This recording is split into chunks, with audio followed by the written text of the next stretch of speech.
Hey, what's up guys? Brian from Zombie Guitar here. Here in this lesson I'm going to give you an approach to soloing that is kind of like a hybrid of soloing with the overall key scale and soloing with the arpeggios of each chord that you're soloing over. So this is actually a lot easier than you may think. Really, it just involves paying attention to one additional interval or one additional note of each chord, and that one note is going to act as the bridge that allows you to kind of bridge the scale and the arpeggios together, also allowing you to cover more fretboard area as you solo over each chord. So it's a lot easier than you may think. Let's get started. Alright, so in the demo in the beginning, I was soloing 100% in the key of C major. You could also call it the key of A minor. It's a relative major-minor pair, same key. But everything was 100% diatonic to the key of C major. Alright, so the chords I was soloing over were C major chord, A minor chord, there was an F major chord in there, and a G major chord. But I was adding a little color to each of those chords by adding one additional note to each chord, and the note I was adding is referred to as the 9. So instead of playing a C major chord, I was playing a C add 9, which looks like this.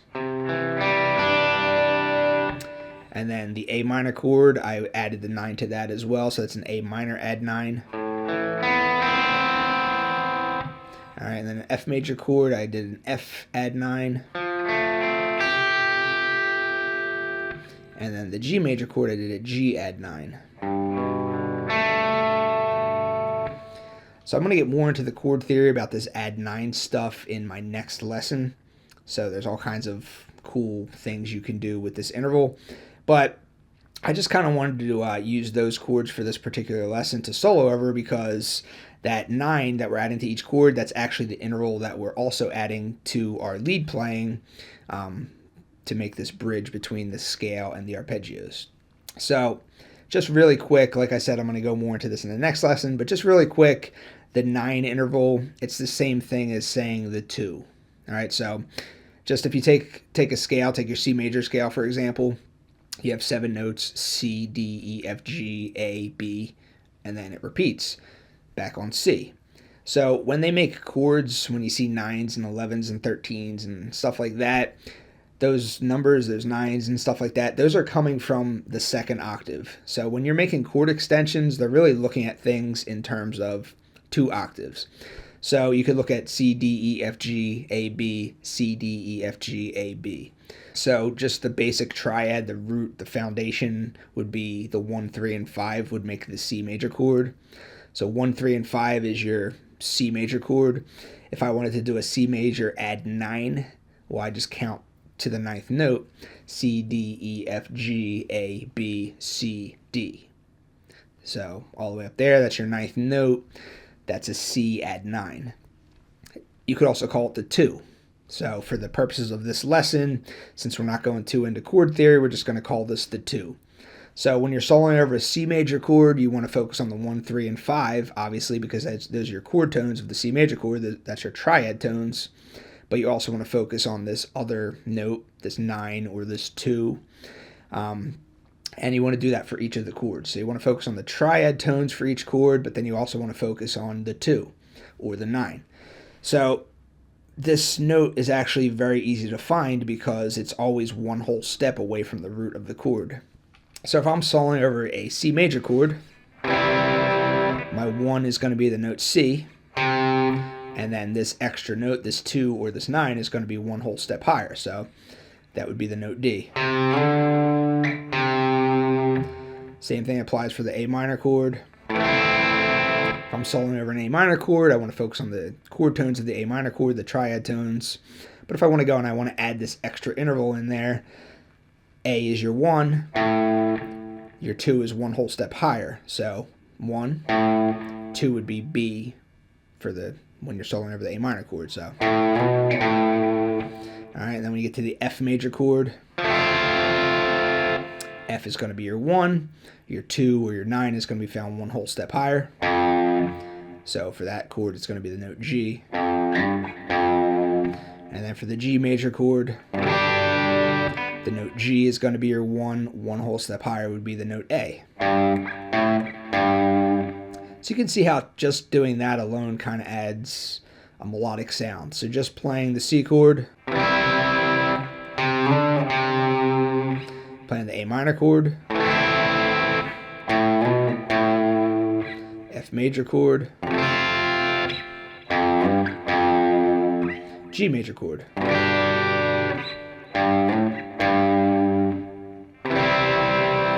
Alright, so the 2, this extra interval, this bridge interval that we're using, is always one whole step higher than the root of the chord that you're soloing over.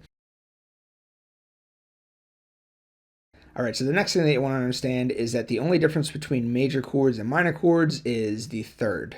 It's only one single note difference. This extra interval that we're adding, this 2 interval, it's the same regardless of whether it's a major chord or a minor chord that you're soloing over. It's only the third that differs.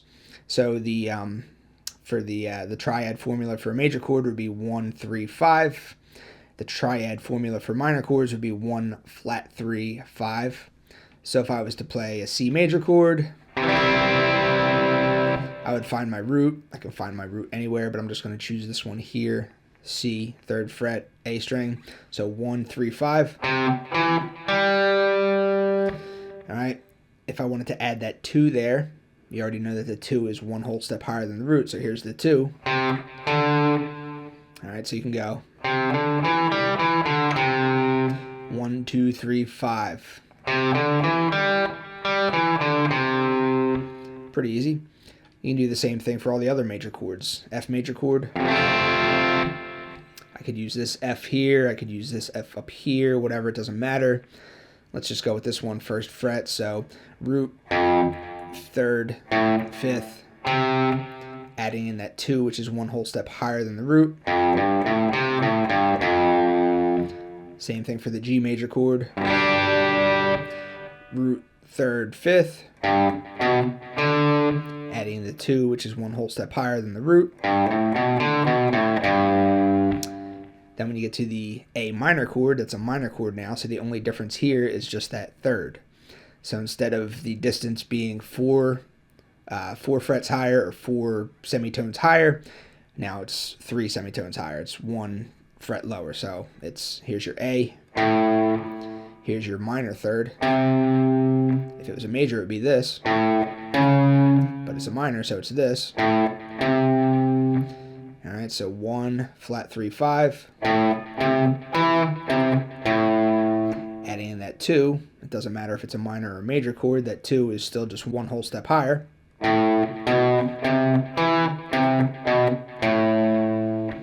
You can see that just by changing that 3rd up, it drastically changes the sound. Major sounds happy, minor sounds sad or whatever. So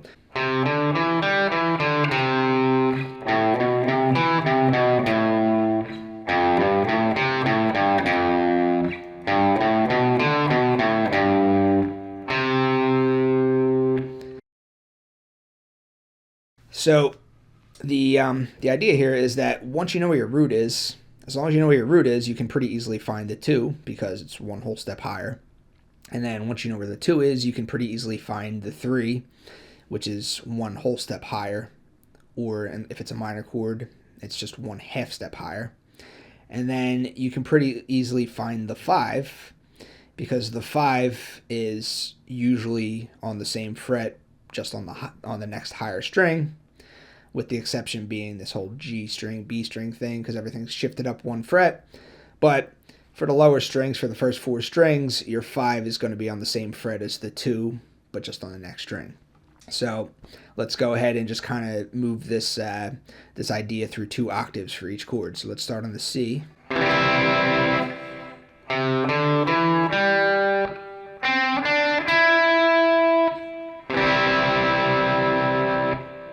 That wasn't too bad. Root, 2, 3, 5, and then we knew where to find our root again because it's on the same fret. So there's our root.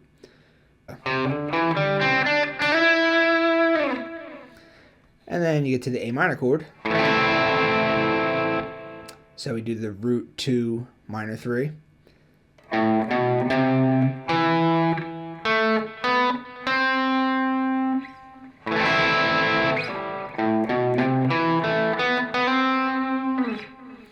Again, not too bad. You just had to know that the 3 was only 1 fret away from the 2 instead of 2 frets away. And then you get to the F major chord.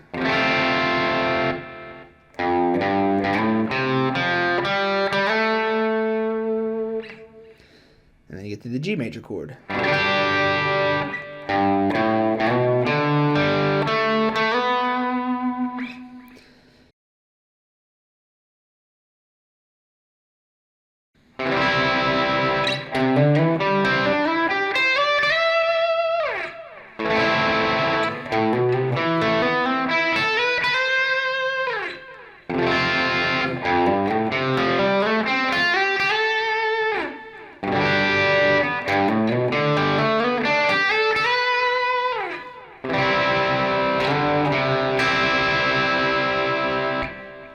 So, as you can hear, when I did that for each chord, I covered a large area of the fretboard, but everything that I was playing still sounded very connected to the chords, which is the goal.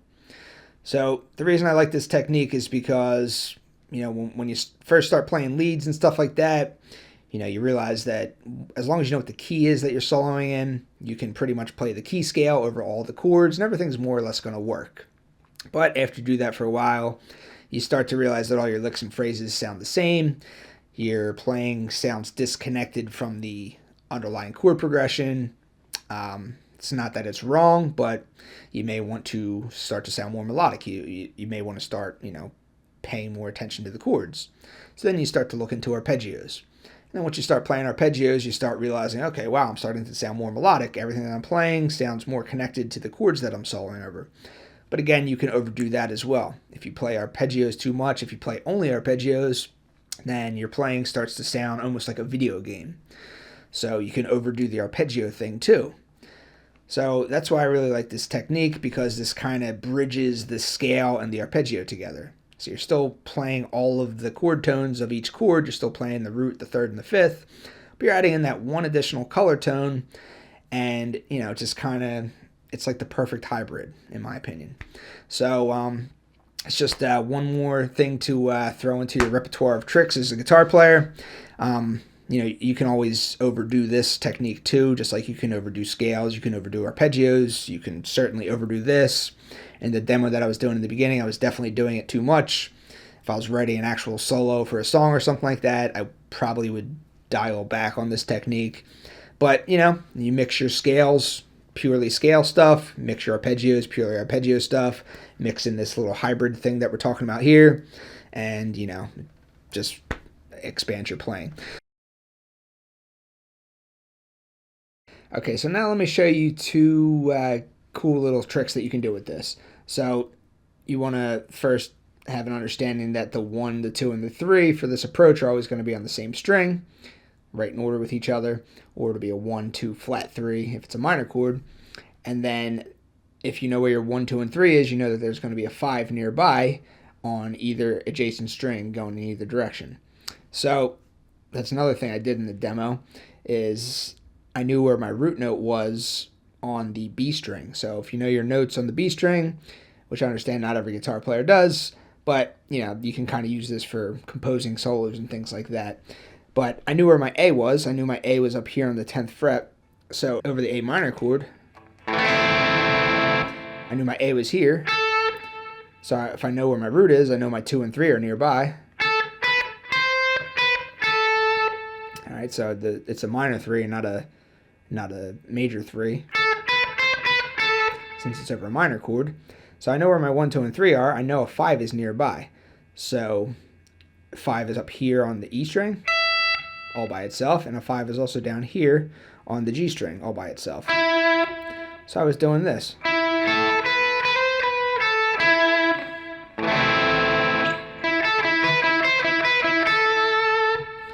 And then I did the same type of thing for the C.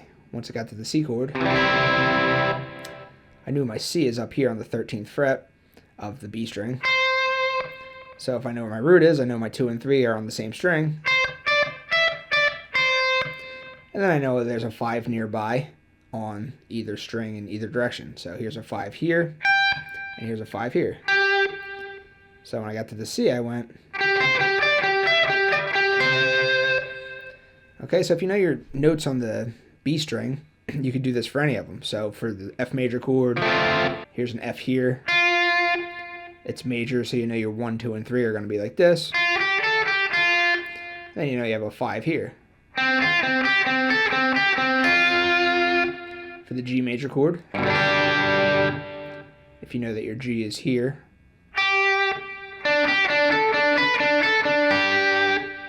A minor,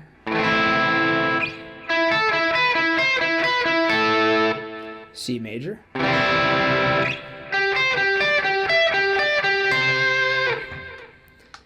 Alright, so just knowing this whole 3 notes on each string, the 1, 2, and the 3, and then knowing that a 5 is always going to be nearby in either direction, higher string adjacent or the lower string adjacent string, you can make up runs like this. So there's one more other cool little trick I want to show you with this, and that is you could start on your root and then move to the next string and find your 5th, and then you can move to the next string and then find your 2. Alright, so remember, this doesn't matter if it's a major or minor chord at this point, the root, the 5, and the 2. So here's this. Say you're on the A minor chord. Here's your root. Here's your 5. Here's your 2. So you can go. And then you know where, when you have your 2, you know a 1 and a 3 are always going to be nearby. So let's say you're aware that this is a minor chord, so your 3 is going to be 1/2 step higher than the 2. Alright, and then you know that your 1 is always going to be 1 whole step lower than the 2. So for the A minor chord, sounds like the beginning of a Metallica solo, if you ask me. And you can do the same thing for the other chords. So C major, here's your C, 8th fret, E string. Your 5 is going to be in the same location relative to the 1. Your 2 is going to be in the same location relative to the 5. But you're going to have to move a whole step in order to get to your 3. Come back down to the 1. You always have your 1, 2, and 3 together. Alright, so you can kind of make up little licks like that.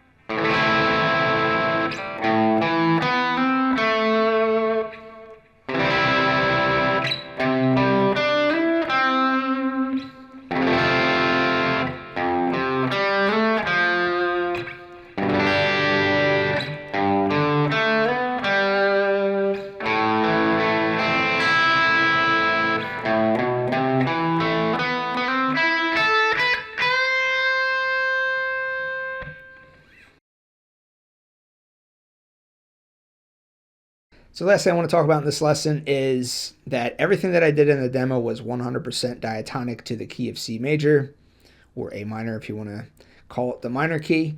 So every single chord that I played, even adding the 9, adding that 9 to each of the chords, everything was still in key. It was all part of the key, everything was part of the scale. So this 1, 2, 3, 5 trick, or the 1, 2, flat 3, 5 trick for minor chords, it's going to work almost all the time. except for one chord. So that's going to be your 3 chord. So if you look at your circle of fifths, the chord that's in the inner circle clockwise position, that's going to be your 3 chord. So for this key, we're in the key of C major / A minor.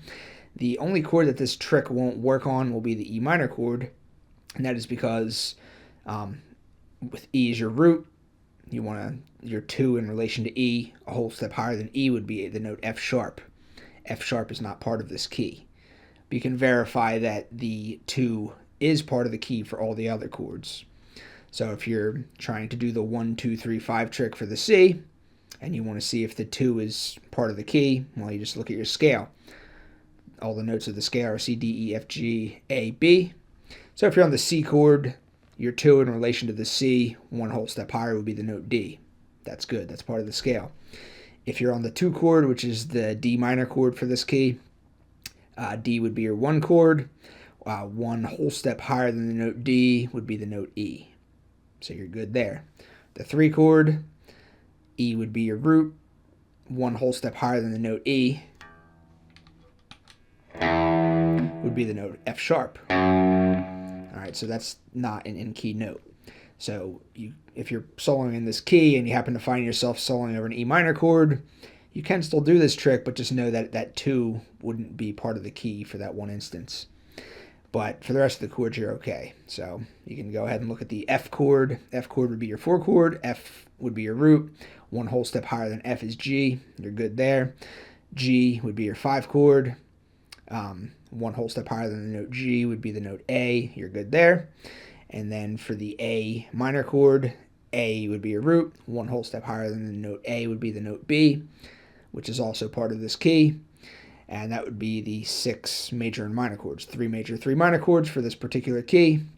Don't really worry about the B chord. The B chord within this key is a diminished chord.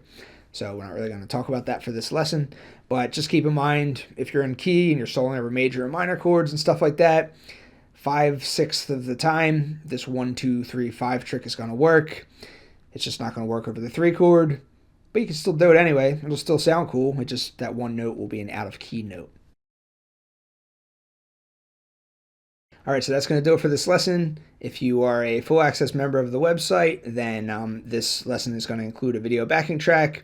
It may not be up today, the day that I release this video on YouTube, but it will be up this week. And I will give you the 1, 2, 3, and 5 all up and down the fretboard for the fretboard diagram that comes with the video, and that'll change as each chord changes. That way you can practice really finding where all these 1, 2, 3, and 5s are all up and down the fretboard, so you can practice chord tone targeting in that manner. So that's going to be the full access extra that comes with this lesson if you are a full access member. So that's going to do it for this lesson. If you have any questions, comments, feel free to ask. I'll see you next time.